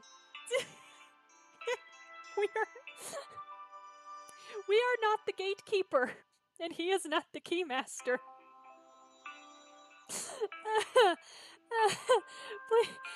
Fortunately, the house rule says kiss the prince. Also, kissing's an option, so take a drink. Alright. Kiss me again. I know, we're so coy. Yeah. Your wish is my command, my lady. Yeah, there you go. He slides a hand up to tangle in your hair, tilting your head up and pressing his lips to yours in a soft kiss. Okay. He deepens the kiss, his free hand finding the small of your back to support you as he dips you back. Woo! We're being dipped. Oh, ooh. Kira, you leave me breathless. Well, nobody's swooned yet. We haven't done the, Kira Shamar exchange. So we're doing well. We're doing well. He gently tips you back onto the seat, bracing himself above you. He plants delicate kisses on your forehead, your chin, and the tip of your nose. What is with the tip of the nose kissing? I don't understand that one. Now kiss me like you mean it. Ooh. Okay, what? Please don't. I always mean it. Okay. His lips find yours as his body presses down, and you grasp the back of his shirt, enraptured. Ooh, enraptured. Ooh. He takes his time, his kisses deep and thorough. Thorough. What are you doing with that tongue, boy? 'Cause, like... Oh, Shamar. I can't not say it like that, I'm sorry. After several long moments, he pulls back, smiling. Thank you for joining me tonight, Kira. You are the sun shining on my life, and every moment spent basking in your presence makes it brighter. Wow. Wow. Okay, so this was clearly written after a couple seasons of Game of Thrones had aired. Because, yeah, you're, sun and stars, moon of my life, etc., etc. Everyone was like, oh, that's so romantic. Never mind that Daenerys is 14 years old. That was creepy. But yeah. Yeah, you know, you could bask in my presence all the time if you just proposed to me and end the engagement with Madeline. You could totally do that. I honestly don't understand what the barrier is at this point. He keeps saying safety, but I'm so confused. Who are we not safe from? This is so odd to me.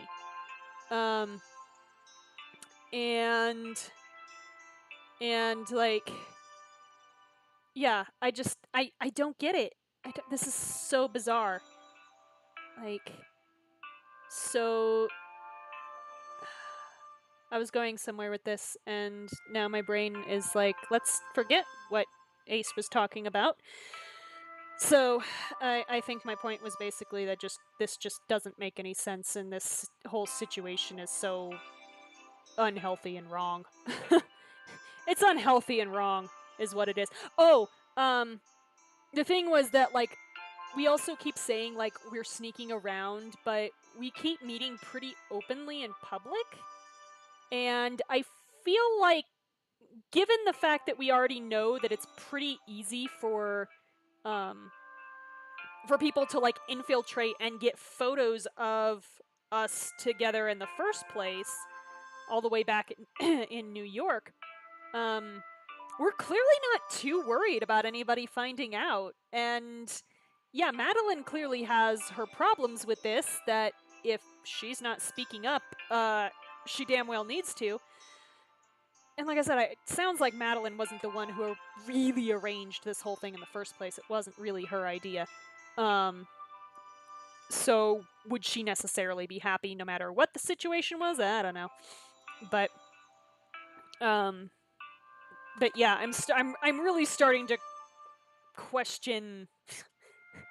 I mean, I've been questioning this whole arrangement for a while, but now I'm really questioning this whole arrangement. Okay. I like the achievement name here. Oh, Captain, my Captain. We kissed Shamar at the lake. I feel just the same way. Shamar, this has been a wonderful evening. For me as well. A welcome, perhaps necessary reprieve. We should be getting back, though.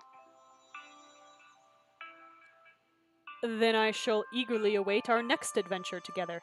Yes, is it going to be a proposal? Shamar deftly navigates the boat back to shore, and you disembark. Your waiting limo returns you to the hotel. Has this driver just been sitting here like this whole time? Probably.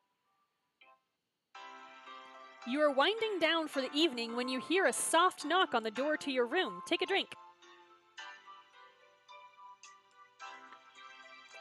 When you open it, you find Hannah on the other side.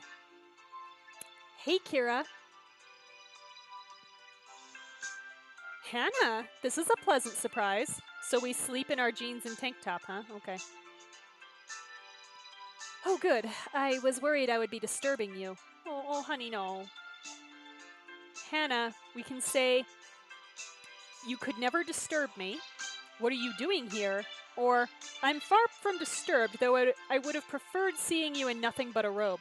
That is insensitive as hell, considering we know and actually witnessed her having a huge fight with her father today that probably got her disowned.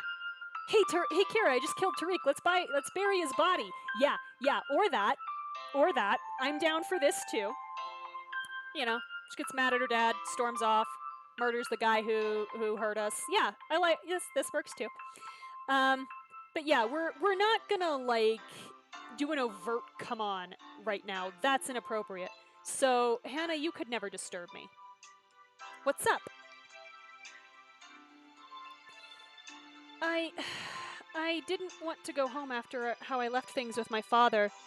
I found a room here in the hotel, but I couldn't sleep. Oh, you need to come cuddle? Come cuddle. Honey, it's okay. Oh, Hannah. While I was in my room, though, I remembered something Adelaide said at the tea house. I heard her asking why it's so hard to get a good bottle of champagne around here. This is gonna come back, okay. I'm not following. Considering how Madeline feels about you, you could use an ally in her house. I know she and Adelaide have their, differences. So you think a gift would help me make a good impression? The right one might. There's a European-style restaurant nearby that has excellent champagne. I thought we might go get a bottle to give to Adelaide, and we could stay for a late dinner. What do you think? All right, going out to dinner will let you arrange a sleepover with Hannah and give you an advantage in future conversations with Adelaide. All right, well, of course we're going to go out with Hannah. So, for 18 diamonds, we're going to go to dinner with Hannah. I'm going to be busy tonight. Do we ever sleep? I'm confused. I'd love to. Let me just go put my shoes on. And, like, something nicer than what we're wearing, please? After a short walk, you arrive at a warmly lit restaurant filled with other late-night diners. A host escorts you to your table. I'm sorry you couldn't go home tonight, Hannah. Well, she chose not to go home, and also we're wearing that. Okay. Honestly, I'd rather be here with you. I don't blame you. Even before the fight with my father today, staying in my old bedroom in my parents' house, it didn't quite feel like home anymore. Yeah, that tends to happen when you individuate. I'm such a different person now than I was when I first left. A part of me wishes I could go back and be that other Hannah. Maybe then things would be easier with my father. Not really. They would just look easier. I am proud of what I did, standing up to him. I'm just worried about what it means. Yeah, that's kind of natural. It means you can say, a good friend.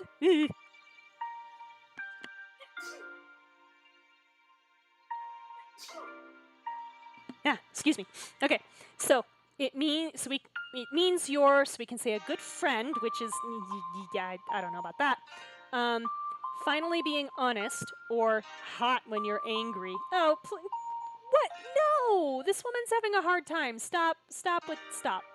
Okay. So, finally being honest. It means you're finally being honest. You can't keep hiding who you are from your parents. What happened today might have felt bad, but trust me, it's a good thing. I hope you're right. Yeah, kind of. Aren't I always?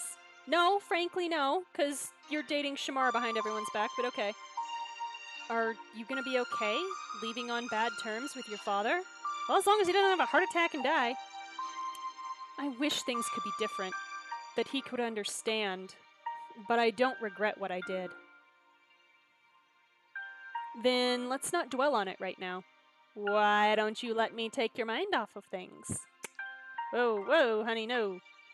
We're getting dinner, we're heading to New York tomorrow. There's lots to look forward to. Oh my god.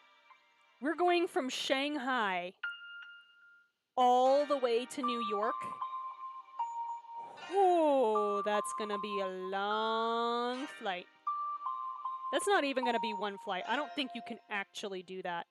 Not all the way. There's gotta be a layover somewhere. Maybe it's in Los Angeles where we can look for Tariq. Ha! Probably not.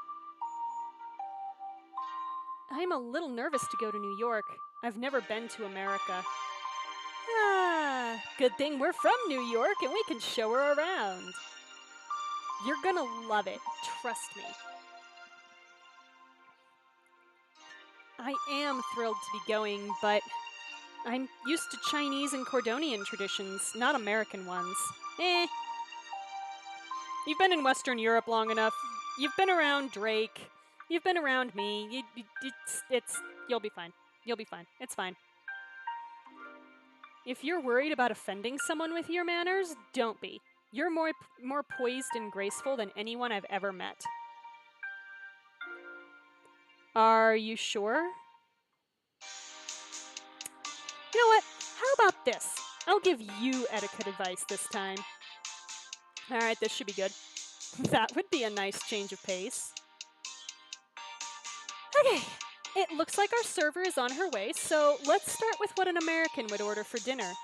Cholesterol! Okay, what should I get? An American would get a steak, apple pie, or one of everything. To be perfectly honest, an American with money might indeed get one of everything. But let's get a steak. Just a steak. We Americans love our red meat. The rarer, the better. The number of people I have seen ask for their steaks well done says otherwise. Steak it is, though I think I'll stick with medium rare. Atta girl. Girl after my own heart. That is the best way to cook a steak, is medium rare. Respectable. Hannah places her order, and you follow. You make sure to ask for their nicest bottle of champagne. So what is New York like? Loud. New York is intoxicating, unique, or overwhelming. Intoxicating. Sure, what the hell. I don't care. There's just something magical about it. It's hard to explain. I mean, it got destroyed by the Chitauri not too long ago. Maybe it's that New York represents hope and fresh beginnings, but there's just this air of possibility. Like at any moment, your dreams could just fall into your lap. Oh ho ho, like a prince walking into your restaurant. Yeah, You could even be whisked off on a whirlwind adventure to compete for the heart of a prince. Anything is possible in New York. Wow, you make it sound so fantastic. Yeah, it's fine. It's a pretty remarkable place. I'm just worried that I'll embarrass my parents. After what happened here, my dad, he doesn't have anything to worry about. Hannah, your dad is already mad at you, so who cares what he thinks? What kind of impression do you want to make? Good question. I guess I want to fit in. The key to fitting in New York is to, we can say, stand out, be your fabulous self, or be loud and rude. Wow. That's judgy. Take a drink. Be your fabulous self. We New Yorkers are all about being bold and, most importantly, authentic. People will see right through it if you pretend to be someone you're not. Thank you for the advice, Kira. Though I'm not sure I'll get used to you giving me pointers. Yeah, you will. Me either. Your server returns to your table with your food and offers you the bottle of champagne. Please don't uncork it. Oh, take the bottle. Okay. Hannah tucks into her steak and you get started on your own food. As you eat, you give her tips on American dining etiquette, or lack thereof. It's okay to stab it with your fork, Hannah. Really? Isn't that rude? Well, I mean, not like stab the whole thing and eat it, but, cut it and... It shows that you've got gusto. Okay, sure. When you're finished with your food, you look around and notice the last few diners getting ready to leave. I guess we should be getting back. You get up from the table and turn to Hannah. She smiles at you. So, Hannah, we can say, was this a date? Which... this is a bad setup if you really wanted this to be a date, because, We're literally going out to help her feel better about the shit with her dad, and we're like trying to make it about us, which is uncool. So, yeah, this was not a date. So, are you feeling better about New York? I'm still a little anxious, but yeah, the excitement is definitely winning out. You're gonna blow everyone away, Hannah. I know it. You return to your room, depositing the champagne in the mini fridge, somehow, and Hannah hesitates at the threshold. Do you want to come in and cuddle? I guess I should head back. Why don't you stay here tonight? We can make a pillow fort and watch rom-coms. Do we have enough pillows for a pillow fort? Let's make a pillow fort. Hannah breathes out a sigh of relief and steps into your room, closing the door behind her. Yeah, that's what I thought.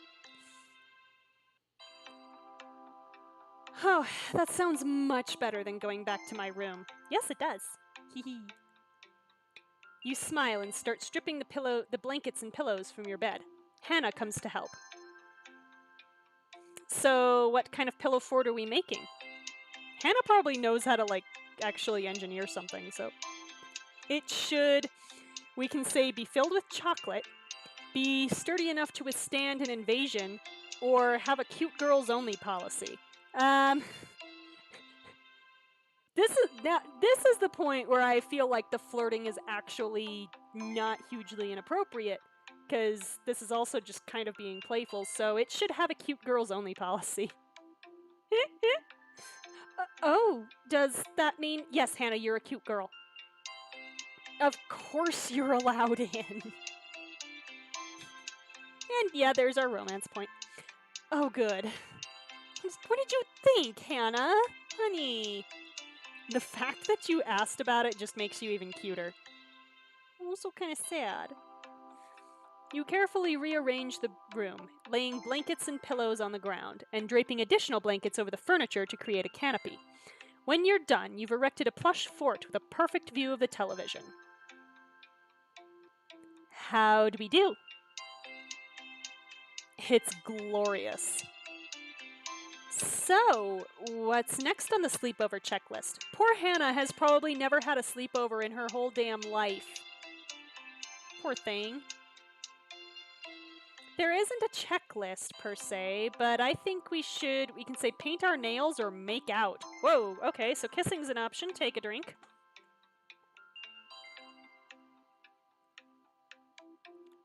Also, kind of weird to imply that that's a standard sleepover thing.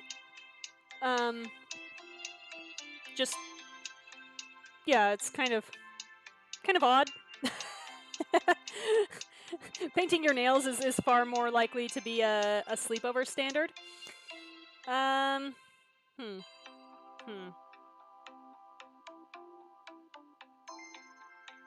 just always feel so bad about leading Hannah on.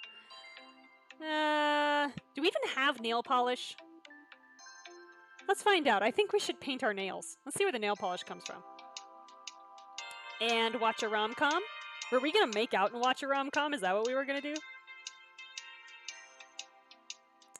The ultimate slumber party combo. I'll grab the nail polish while you pick the movie. Where is this nail polish coming from? Hannah nods and you run into the bathroom.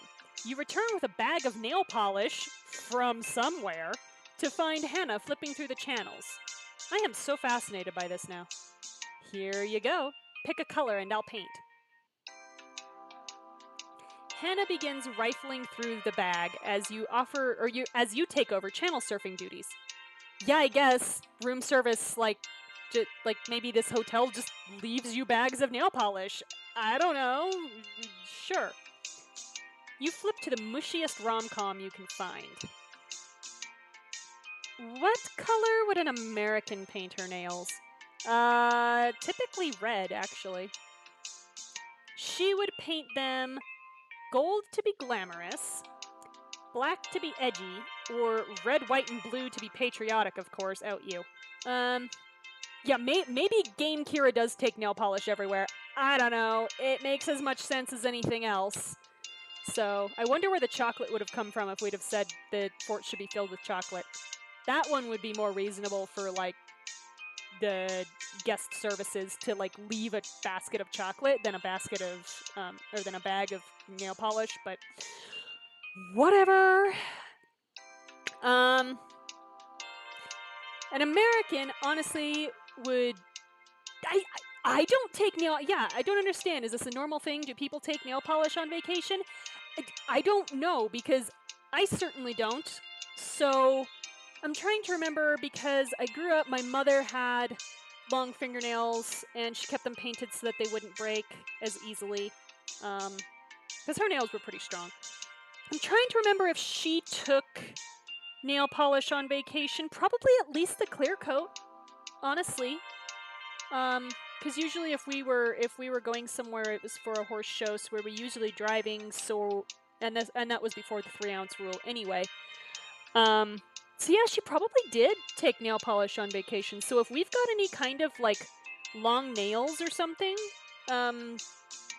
yeah, maybe we do. Although taking a full complement of nail polish is not usually what happens. But yeah, I think an American would paint her nails black to be edgy. Plus, Hannah would look really good with black nails. Black? Really? You're wearing a black dress, sweetheart. Really? She would look really good with gold nails too, but... Alright, I'm trusting you. Have I ever led you astray? She plucks a bottle of black nail polish out of the bag and hands it to you. You begin applying it to her nails. We should make pillow forts a hotel room tradition. We should. There are not enough pillow forts in this world, y'all.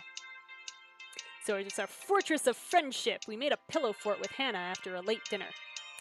Agreed.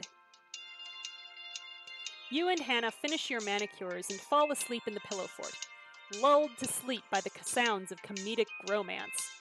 I know, she's like so shocked about the black nail polish. Americans would paint their nails black? Yeah. I would say, have you ever been to high school, but you clearly haven't.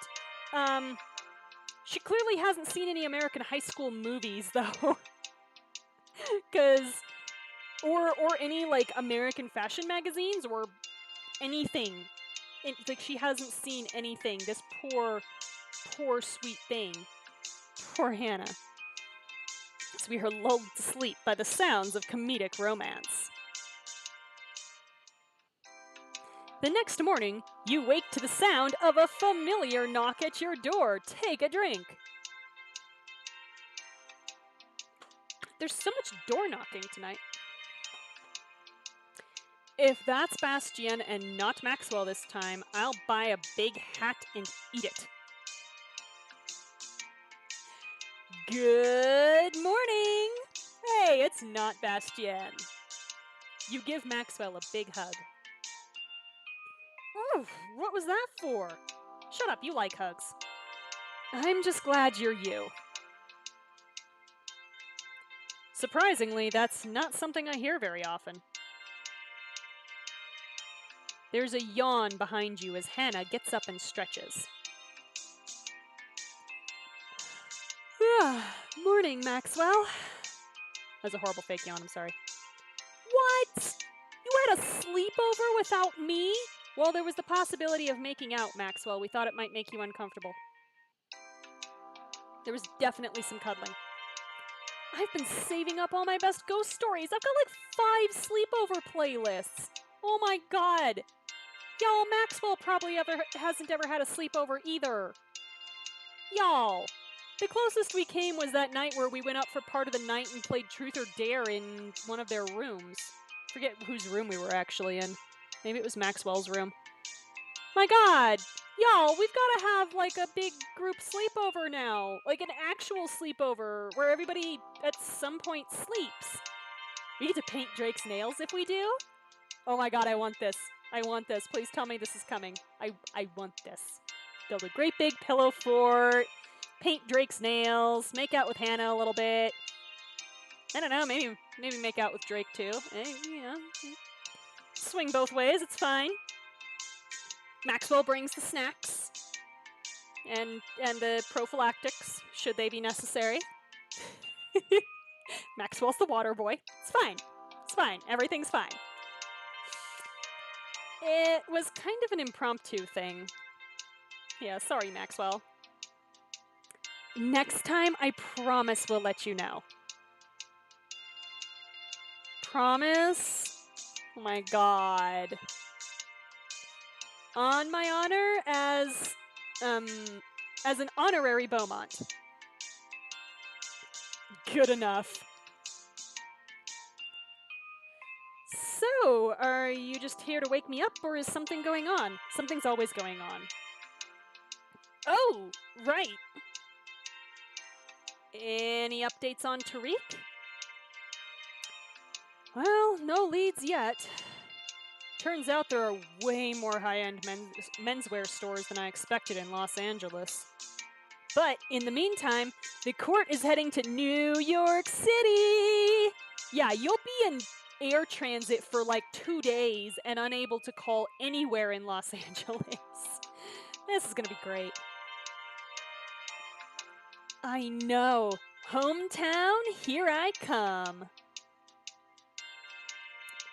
Your first step will be doing some shopping. Oh god, okay. No leads, he's dead. Yeah, Tariq's dead. We already took care of that. Why do I feel like I'm waiting for the other shoe to drop? Because we always are. Well, you have to go pick up Madeline's wedding ring. Oh god, this isn't a setup. What? She specifically requested you. Yeah, this is a fucking setup, y'all. Crackpot theory. Madeline has set us up to go pick up the ring. She's then gonna have us assaulted and robbed, or maybe just robbed, or, you know, bludgeoned over the head or something and the ring stolen, or something is going to happen. We're gonna lose that ring. It's gonna be our fault. And then everyone's just gonna see how horrible we are, and this whole cycle of shame starts all over again. Okay. She specifically requested us for whatever reason. Yeah, it'd be about the look on my face too. So, can you keep your cool despite Madeline's schemes while the search for Tariq continues? Find out in the next chapter. Okay, so that wraps up chapter 13. I will be back on Monday, same time, same place, 7 p.m. Central, over here on twitch.tv/aromanticace.